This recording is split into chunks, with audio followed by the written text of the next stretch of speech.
Hello दोस्तों। तो आज की इस वाली वीडियो में मैं आप लोगों के लिए एक्सप्लेन करने वाला हूँ 10,000 वर्ल्ड के बिल्कुल लेटेस्ट एपिसोड को। गाइज आज का ये वाला एपिसोड एंड तक जरूर से देखना, क्योंकि इस वाले एपिसोड में हमें वापस से यांग फैमिली के एंसेस्टर दिखाए जाएंगे। साथ ही वो लिनफेंग को इस वर्ल्ड के दो सबसे पावरफुल ट्रेजर को देंगे, जिनका यूज करते हुए लिनफेंग आने वाले कुछ ही एपिसोड के बाद डीमन एम्परर को किल करेगा। इसलिए मैं आपको रिकमेंड करूंगा कि आप इस वाले वीडियो को एंड तक जरूर से देखें। तो चलिए आप बिना टाइम वेस्ट करते हुए एपिसोड को स्टार्ट करते हैं। एपिसोड की स्टार्टिंग होती है और हम सभी लोगों को हेवनली गेट के बाहर देखते हैं, और ये हेवनली हेवनली पैलेस के अंदर जाने का रास्ता था, जहाँ पर जाकर लिनफेंग को दो पावरफुल ट्रेजर मिलेंगे। हेवनली गेट को देखकर शाओटियन काफी ज्यादा एक्साइटेड हो जाता है और बिना कुछ सोचे समझे हेवनली पुल पर चले जाता है, जिसको देखकर एंसेस्टर शुई उसे रोकने की कोशिश करती है, मगर वो नहीं रुकता है। जो देखकर टियानकी का पेट कहने लगा था कि ये इडियट, बट वापस से वही अपनी पुरानी हरकत करने लगा है। लगता है इसे यहाँ पर जल्दी मरने का शौक है। वहीं दूसरी तरफ हम शाओटियन को देखते हैं, जो कि हेवनली ब्रिज पर आकर कहने लगा था कि यहाँ पर तो काफी ज्यादा प्योर इमॉर्टल एनर्जी है, और अब वो इमॉर्टल एनर्जी को एब्जॉर्ब करते हुए कहने लगा था कि सच में मुझे यहाँ पर काफी ज्यादा मजा आ रहा है। अगर मैं इस इमॉर्टल एनर्जी को रिफाइन करता हूँ तो मेरी पावर काफी ज्यादा बढ़ जाएगी, जिसके बाद अगर मैं अपने क्लैन में गया तो सभी बर्ड्स मुझे देखकर काफी ज्यादा शॉक हो जाएंगे। दूसरी तरफ हम लिनफेंग को देखते हैं, जो कि एंसेस्टर शुई से पूछता है कि आखिरकार यहाँ पर इतनी ज्यादा इमॉर्टल एनर्जी कहाँ से आई, जिस पर एंसेस्टर शुई उसे बताती है कि एंशिएंट टाइम में हमारे एंसेस्टर्स ने इस ब्रिज को बनाया है, और उन्होंने इस ब्रिज को बनाने के लिए इमॉर्टल एनर्जी का यूज किया था, ताकि उनके डिसेंडेंट इस जगह पर आकर टेस्ट देकर इमॉर्टल एनर्जी को एब्जॉर्ब कर सके। मगर मुझे ये समझ में नहीं आ रहा है कि इस जगह को गार्ड करने के लिए यहाँ पर कोई है क्यों नहीं, क्योंकि क्लैन के मेंबर्स जब भी यहाँ पर टेस्ट देने के लिए आते थे तो इस जगह पर इमॉर्टल एनर्जी के सोल्जर्स बन जाते थे, जिनको की हरा पाना काफी ज्यादा मुश्किल होता था। लेकिन आज के दिन तो यहाँ पर कोई भी सोल्जर नजर नहीं आ रहा है, तो फिर यहाँ पर कोई गड़बड़ तो नहीं हो गई। एंसेस्टर शुई ये सब सोचकर घबरा ही रही होती है कि तभी उन्हें याद आता है कि एंशिएंट टाइम में उनके एंसेस्टर्स ने कहा था कि अगर ऐसा कुछ इंसिडेंट यहाँ पर पेश आता है तो समझ जाना कि सन ऑफ डेस्टिनी हमें यहाँ पर बचाने के लिए आ गया है। जो सोचकर वो काफी ज्यादा खुश होते हुए लिनफेंग को बताने लगी थी कि इसका मतलब तुम ही हमारे सन ऑफ डेस्टिनी हो।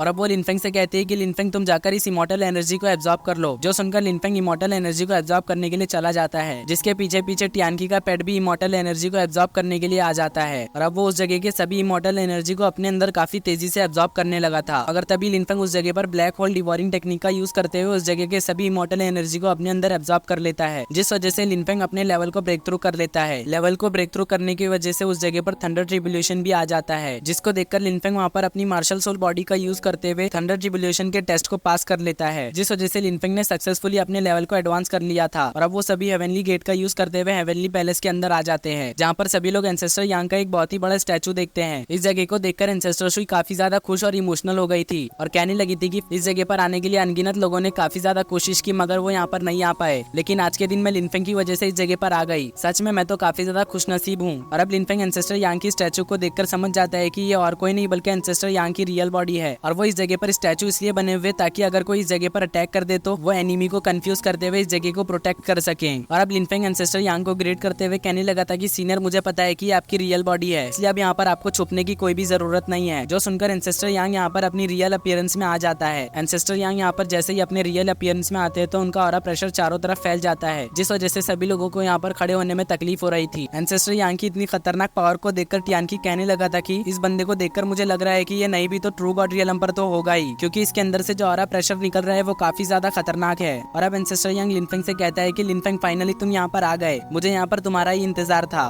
जो सुनकर लिनफेंग उससे पूछता है कि सीनियर आखिरकार आप यहाँ पर मेरा इंतजार क्यों कर रहे थे, क्या आपको यहाँ पर मुझसे कोई काम है। जिस पर एंसेस्टर यांग लिनफेंग को जवाब देते हुए कहने लगा था कि हाँ मुझे तुम्हारी जरूरत है। जो सुनकर लिनफेंग एंसेस्टर यांग से कहता है कि सीनियर आप बेझिझक मुझे बता सकते हैं कि आपको मुझसे क्या काम है, अगर मैं उस चीज को कर सकता हूँ तो मैं आपके लिए जरूर करूंगा। लिनफेंग की बात को सुनकर एंसेस्टर यांग उससे कहते हैं कि मैं बस चाहता हूँ कि तुम डीमन एम्परर को रिफाइन करके मेरे क्लैन मेंबर्स को आउटर वर्ल्ड में लेकर जाओ। जो सुनकर लिनफेंग उससे कहता है कि सीनियर कहीं आप मजाक तो नहीं कर रहे हैं, क्योंकि अगर डीमन एम्परर की पावर को देखा जाए तो मैं उसके आसपास भी नहीं हूँ, इसलिए मैं उसे कैसे रिफाइन करूंगा। जो सुनकर शाओटियन कहने लगा था कि मेरे मास्टर तो सच में काफी अच्छा ड्रामा कर लेते हैं, ये तो मुझसे भी ज्यादा चालाक निकले, क्योंकि मैं तो बस मौके पे चौका मारता था मगर मेरे मास्टर तो मौके पे छक्का मार रहे हैं। लिनफेंग की बात को सुनकर एंसेस्टर यांग लिनफेंग से कहता है कि लिटिल फ्रेंड तुम इसके बारे में बिल्कुल भी चिंता मत करो। ये कहने के बाद वो अपने पास से डीमन रिफाइनिंग पॉट को निकालता है, जो कि एक पावरफुल सुप्रीम ग्रेड का ट्रेजर था, मगर अभी के लिए ये ब्रोकन था। लेकिन इस ट्रेजर के अंदर से जो पावरफुल ऑरा निकल रहा था उसके सामने तो एक बार को लिनफेंग भी खड़ा नहीं हो पा रहा था, मगर फिर भी लिनफेंग इस डीमन पॉट से निकल रहे ऑरा को अपने 12th ग्रेड के लोटस प्लेटफॉर्म से सप्रेस कर देता है। तभी हम शाओटियन को देखते हैं, जो कि अपनी वही पुरानी वाली हरकत शुरू कर देता है,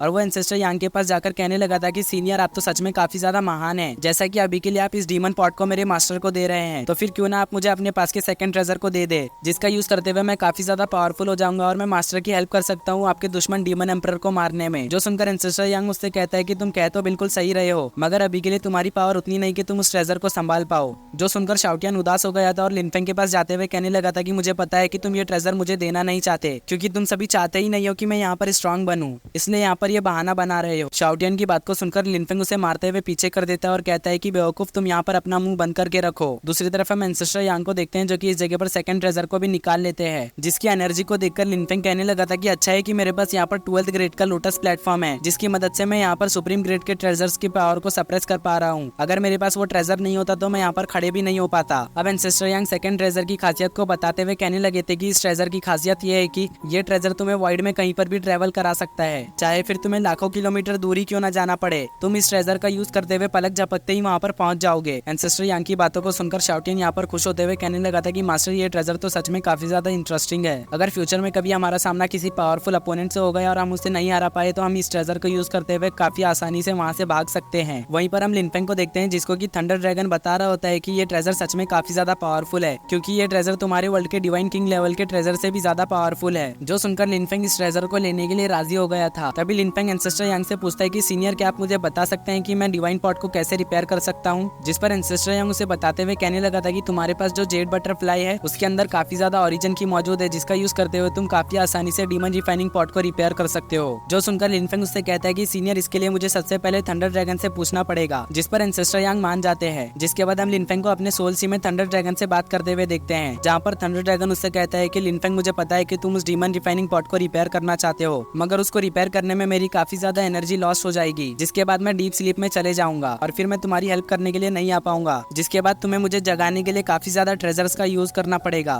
तो फिर क्या तुम इसके लिए राजी हो? जो सुनकर लिनफेंग वहाँ पर सोचने लगा था। वहीं पर हम थंडर ड्रैगन को देखते हैं जो कि अपने मन में कह रहा होता है कि अगर लिनफेंग इस चीज के लिए मान गए तो सच में मैं लिनफेंग को बेवकूफ बनाने में कामयाब हो जाऊंगा, क्योंकि लिनफेंग मुझे डीप स्लीप से उठाने के लिए काफी सारे ट्रेजर्स का यूज करेगा, जिसका यूज करते हुए मैं अपनी और भी ज्यादा पावर को रिकवर कर सकता हूँ। दूसरी तरफ हम लिनफेंग को देखते हैं जो कि अपने मन में सोच रहा होता है कि सीनियर, थंडर ड्रैगन की अभी की पावर को देखा जाए तो वो बस और 3 से 4 बार मेरी हेल्प करने के लिए बाहर आ सकते हैं, जिसके बाद तो उन्हें डीप स्लीप में जाना ही होगा। और अगर अभी मैंने डीमन रिफाइनिंग पॉट को रिपेयर करवा लिया तो मैं अपने ऊपर रिलाई होते हुए कई बार अपोनेंट्स का सामना कर सकता हूँ। और अब लिनफेंग फैसला कर लेता है कि वो डीमन रिफाइनिंग पॉट को ही रिपेयर करवाएगा, जिसके बाद वो थंडर ड्रैगन से कहता है कि सीनियर, मैं डीमन रिफाइनिंग पॉट को रिपेयर करवाना चाहता हूँ। और अब वो कहता है कि सीनियर, आप इसके बारे में बिल्कुल भी फिक्र मत करना कि मैं आपको डीप स्लीप से नहीं जगाऊंगा, मैं आपको डीप स्लीप से जगाने के लिए काफी सारे डिवाइन ट्रेजर्स को ढूंढूंगा, इसलिए आप बेफिक्र होकर डीप स्लीप में जा सकते हैं। जो सुनकर थंडर ड्रैगन काफी ज्यादा खुश हो जाता है और इसी के साथ हमारा ये एपिसोड यहीं पर एंड होता है।